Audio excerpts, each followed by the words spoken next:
Hoy te voy a hablar de Mary Julie Jahenny, una de las grandes místicas del siglo XX. Al final de este video te voy a dar un dato muy interesante sobre el tema. Quédate que te lo cuento.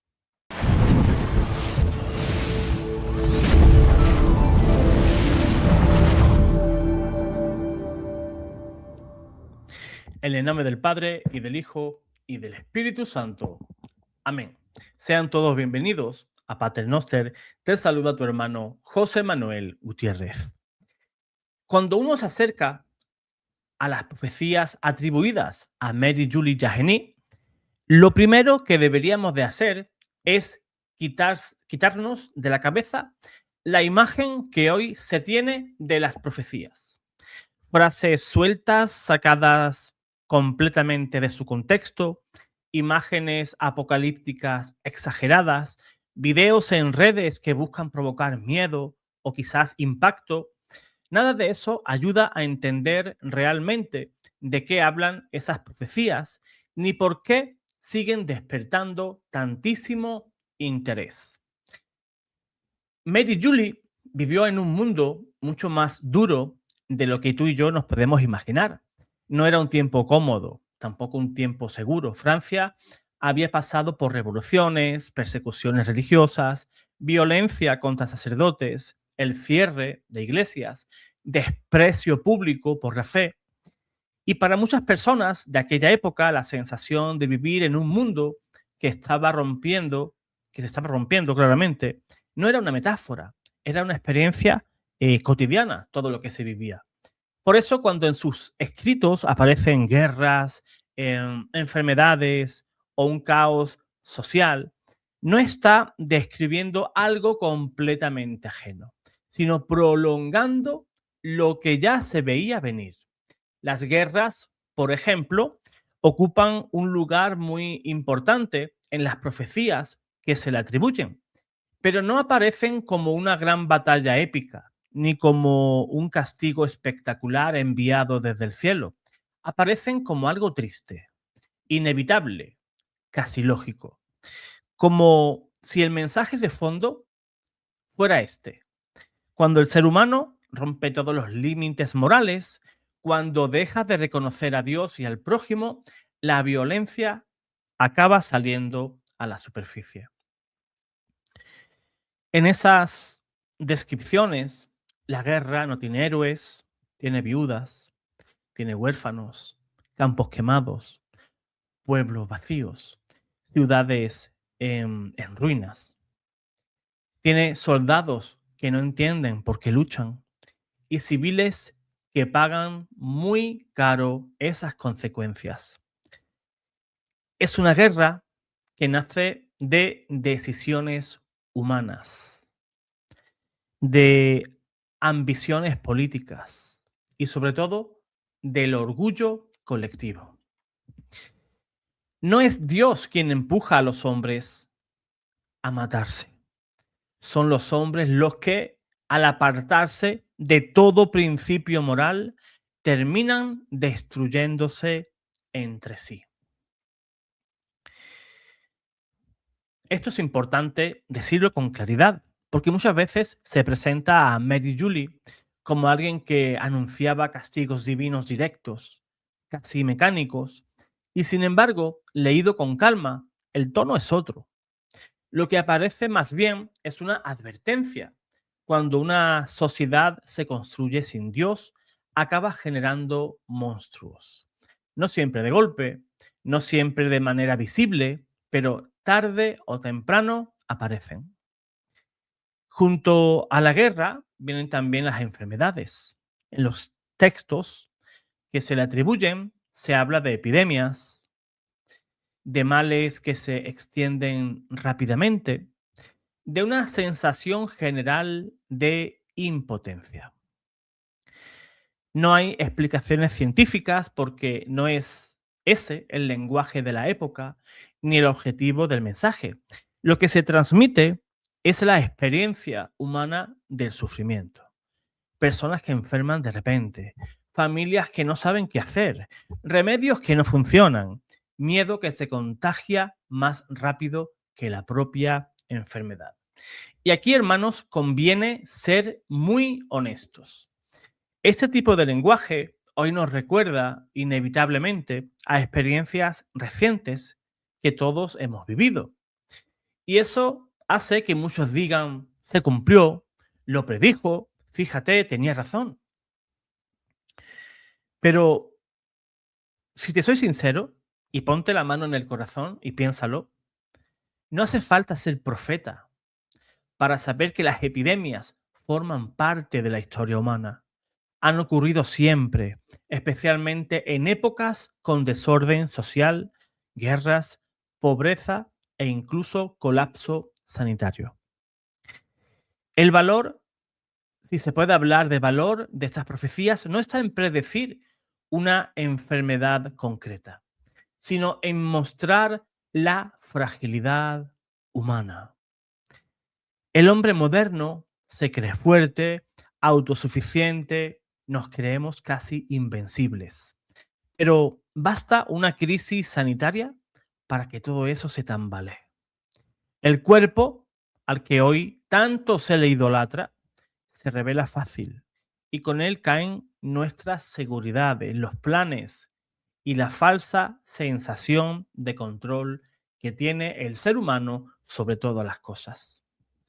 En los textos de Mary Jolie, la enfermedad no es solamente un problema físico, es también una prueba interior.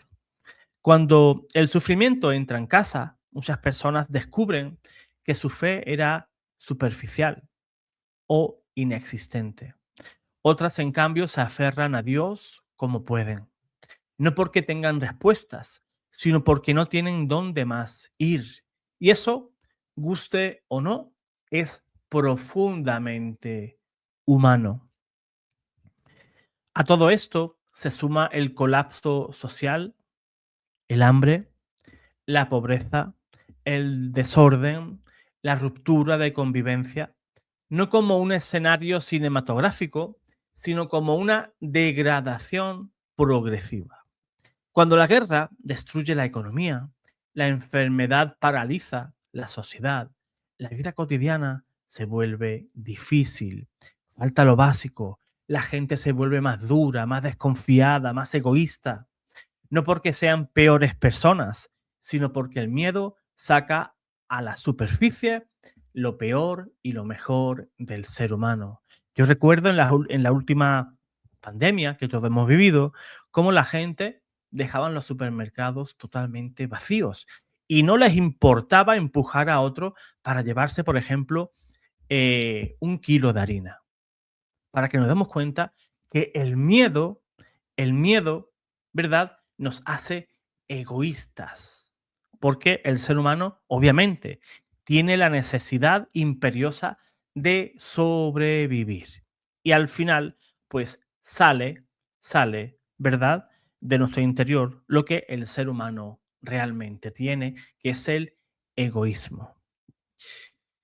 En ese contexto aparece uno de los temas más repetidos y más mal entendidos, el tema de la oscuridad. Muchos se obsesionan con la idea de una oscuridad física, una oscuridad literal, casi mágica, pero si uno lee esos textos con sentido común, lo que aparece es algo mucho más cercano, una oscuridad interior y social, confusión, pérdida de sentido, incapacidad para distinguir el bien y el mal. Personas que ya no saben en qué creer, que desconfían de todo, incluso desconfían de Dios. La oscuridad en ese sentido no es solo que falte luz, sino que falte verdad, que falte esperanza, que falte orientación. Cuando una sociedad pierde sus preferencias morales y espirituales, puede seguir funcionando técnicamente, sí, pero por dentro está a oscuras. Y eso es mucho más peligroso que cualquier apagón.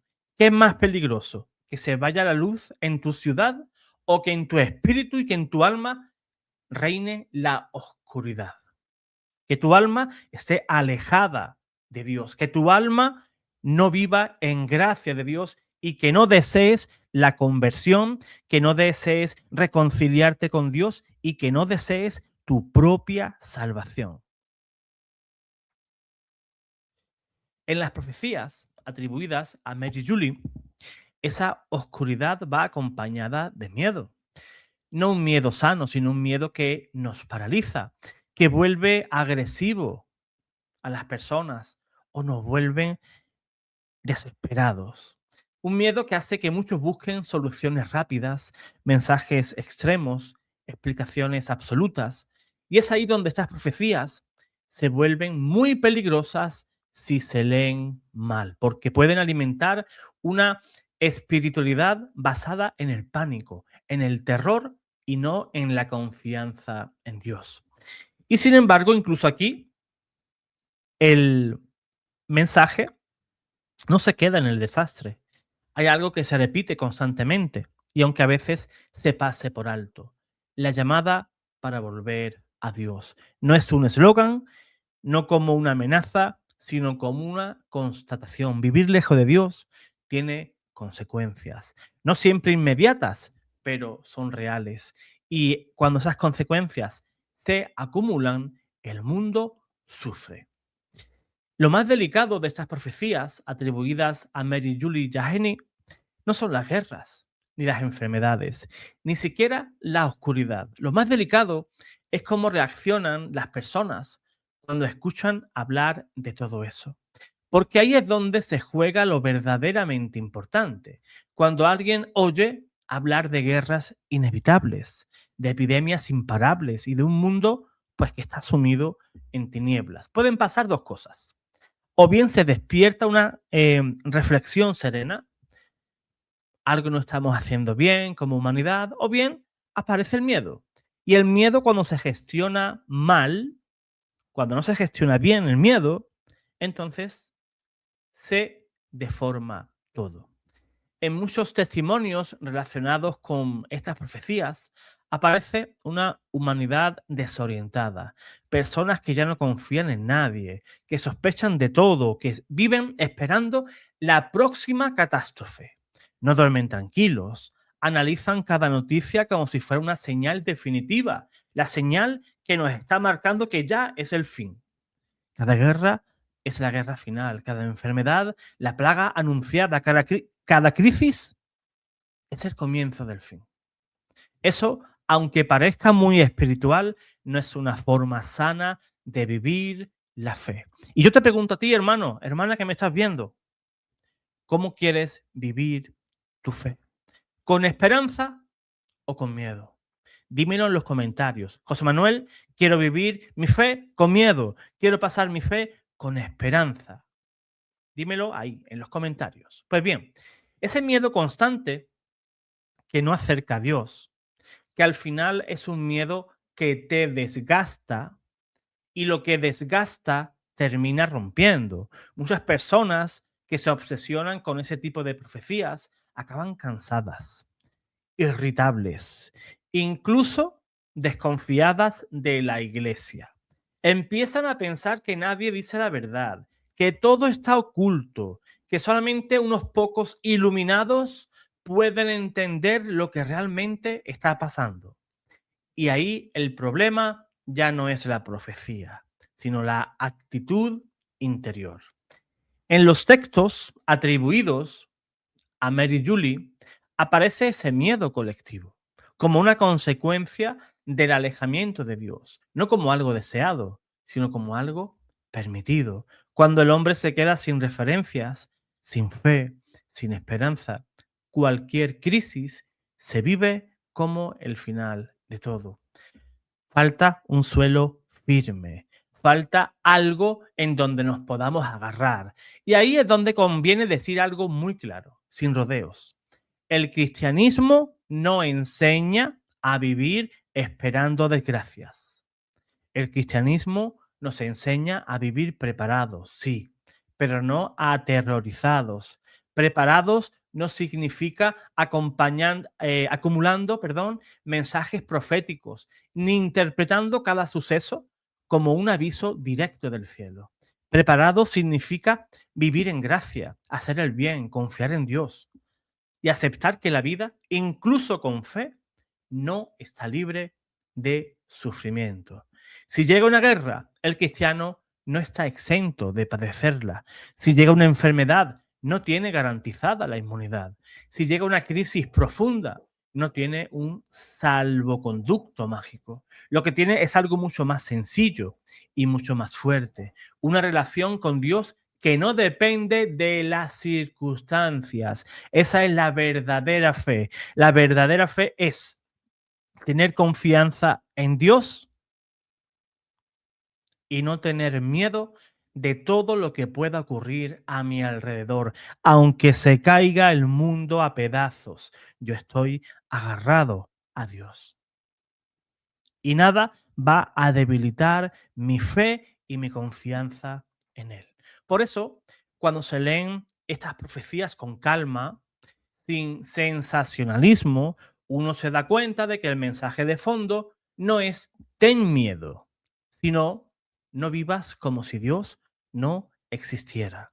No es una amenaza directa, sino una advertencia. Algo así como decir, cuando el ser humano se cree autosuficiente y desprecia todo límite moral, el resultado no puede ser bueno. Pero fíjate, estoy viendo a sacerdotes famosos y que tú admiras y que yo admiro vendiendo miedo en diferentes canales en esta plataforma. Veo a laicos invitando a esos mismos sacerdotes para que vengan con esas profecías terribles porque eso crea rating, ¿verdad? Y eso va a hacer que la gente esté pendiente de ese video porque la gente tiene esa ansiedad del saber de qué va a ocurrir mañana. A mí no me interesa lo que vaya a ocurrir mañana porque el Señor puede reclamar esta noche mi alma, como dice el Santo Evangelio. No voy a vivir desesperado si va a haber un cataclismo el año que viene, dentro de 3 meses. No, porque mi final puede ser dentro de unos minutos, dentro de una hora, dentro de un mes, dentro de 50 años. Y yo quiero vivir mi fe en plenitud, mi fe con confianza y esperanza en Cristo Jesús. Y Cristo no nos llamó a tener miedo. El que dijo, no temáis, yo he vencido al mundo. Y yo le creo al Señor. Si el Señor me dice, no temáis, yo he vencido al mundo, yo te digo a ti, no temas. El Señor venció al mundo. Yo espero, hermanos, que este mensaje que os estoy dando os sirva para ver las profecías, pues, en primer lugar, con tranquilidad, dentro de su contexto, no buscando sensacionalismo ni amarillismo dentro de esas profecías. Y lo que os iba a decir, lo que os comenté al principio, algo importante, y es que Mary Julie Jahenny es una mística, sí, hay ciertos eventos que podemos decir que esa señora es mística, pero también te voy a dar un dato importante. Con todos esos fenómenos que la rodea, la iglesia ni siquiera eh, en, su, en su diócesis se ha abierto ni siquiera ningún trámite para declararla sierva, por ejemplo, sierva del Señor, ni beata, ni hay proceso para canonizarla, no hay nada. La Iglesia Católica tiene ese tema parado y la gente habla de ella pues como prácticamente una santa. Están canonizando a esa señora. La Iglesia no tiene abierto ningún procedimiento canónico respecto a esta mística. Sí me mosqueó bastante en que, por ejemplo, la Iglesia Palmariana, que es una secta, sí ha canonizado, obviamente, esa canonización no vale absolutamente para nada. La Iglesia Palmariana es una secta, ¿verdad? Pero la Iglesia Católica no tiene abierto ningún procedimiento, ni diocesano, ni nada, nada, nada. ni el obispo del lugar de Nantes tiene abierto ningún tipo de proceso de canonización, de beatificación, nada, nada, nada, nada. Por tanto, estamos hablando de una persona que sí, que ha podido ser mística, que ha podido vivir ciertos fenómenos, pero la iglesia en esto es muy cauta. Y tú y yo tenemos que ser igualmente de cautos, muy cautos. Tú y yo no tenemos que canonizar a nadie, ni debemos de dar unos hechos como si ya fueran sobrenaturales o no. Es la iglesia quien lo decide. Y como católicos podemos estar expectantes a ver la iglesia qué veredicto nos da sobre el tema. Pero tú y yo no podemos canonizar a nadie. No, pero es que me dijeron que fue estigmatizada, que daba profecías, que no me importa, porque mi fe no se apoya en revelaciones privadas ni tampoco en milagros. No. Es más, la Iglesia Católica no se deja impresionar por esos milagros. Por eso podemos hacer dos cosas: ser cristianos maduros y obedecer a la Santa Iglesia, o pensar que toda profecía es auténtica. Ojo, yo no estoy diciendo nada en contra de Mary, Julie, Yahení, porque mañana puede la Iglesia abrir el proceso de canonización y yo quedaría muy mal. Sino estoy hablando en términos generales. Lo digo y lo repito porque luego vendrán los comentarios. José Manuel, ¿y tú por qué crees? Yo no estoy diciendo nada absolutamente, sino solamente que seamos maduros y siempre respetemos el veredicto de la Iglesia. Y es muy importante ese silencio de la Iglesia que después del año, creo que falleció en el año 1941, si no ando errado, Mary Julie Yahini. Y fíjate que 80 años o más, de casi 80 años, sí, desde su fallecimiento, y la iglesia aún guarda silencio. Y no es de recibo, ¿no?, que tanta repercusión que están teniendo esas profecías y la iglesia aún, pues, no se ha pronunciado. Que esté en silencio la iglesia no quiere decir que sea verdadero, como tampoco el silencio de la iglesia sea sinónimo de mentira. Ojo, la iglesia mañana puede estudiar ese fenómeno y determinar que todo eso fue auténtico. Y yo, José Manuel, yo lo voy a creer. Pero te repito, no dejes que ese mensaje amarillista ni apocalíptico entre en tu vida de fe. Tu vida no está en las revelaciones privadas, tu fe está puesta en Cristo Jesús y en su iglesia, en el cual Cristo Jesús, que es Dios, dejó los sacramentos. Si estas profecías o estas revelaciones te alejan de la iglesia, te alejan de los sacramentos, te alejan de Cristo, entonces te está causando un mal muy serio. Y es lo que yo no quiero. Que te alejes de la iglesia, que te alejes de Cristo y que vivas pendiente de lo que vaya a suceder mañana o vaya a suceder pasado. Dios te guarde, Dios te bendiga.